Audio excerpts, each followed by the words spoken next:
Half of millennial and Gen Z homeowners are, quote, trapped in their starter homes, which are now losing tens of thousands in value, thanks to the same Federal Reserve that put them in a housing hell to begin with. So yes, the nightmare continues for anybody unwise enough to be born too soon to catch the Fed's trillion-dollar bonanzas that have now turned into trillion-dollar clawbacks. The story begins with COVID. Well, really, it begins with Jekyll Island and the banker cartel that founded the Federal Reserve to fleece the American people, but the latest chapter begins with COVID, when $7 trillion was printed up to bribe Americans into totalitarian lockdowns at the price of civil liberties, of course, but also at the price of inflation between 20 and 40%, depending who you believe. Now, the Fed reacted to its inflation with 1970s-style rate hikes that combined with the inflation to put homeownership out of reach for almost anybody under the age of 60.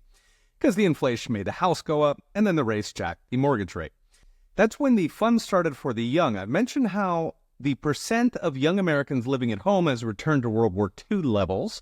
Millions have just given up seeing a home as some sci-fi luxury only old people have.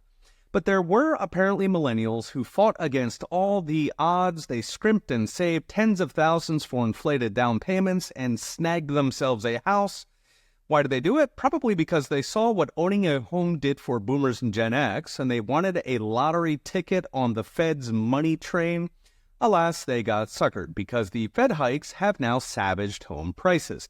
The Fed itself tracks median home prices and reports that after rising nearly 40% during the COVID inflation, the median home price has now fallen by $30,000 in the past 2 years, by 7%.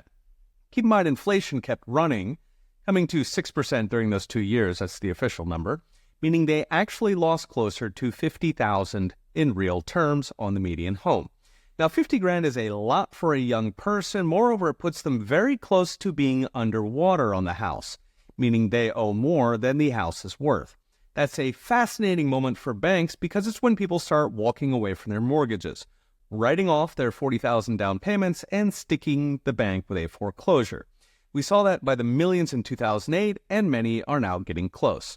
So what's next? Brought to you by Unchained.com. The one hope for trapped millennials was supposed to be interest rate cuts. Those were supposed to reduce mortgage rates, which would unstick the housing market and put house prices back on track. Alas, after a year of waiting, the Fed finally delivered with a jumbo half-point cut last month, at which point mortgage rates rose. This was surprising to many observers. Mortgage rates should fall when the Fed's rates fall, but the reason was that inflation expectations are rising even faster than the Fed can cut. Indeed, 30-year yields, which are an inflation proxy, rose on the jumbo cut. That means trapped millennials now have one last hope that Washington can get its spending addiction under control, enough to tame mortgage rates and get buyers buying. If not, all that hard work saving up for a piece of the American dream will turn into yet another bait and switch for the young, courtesy of the Federal Reserve.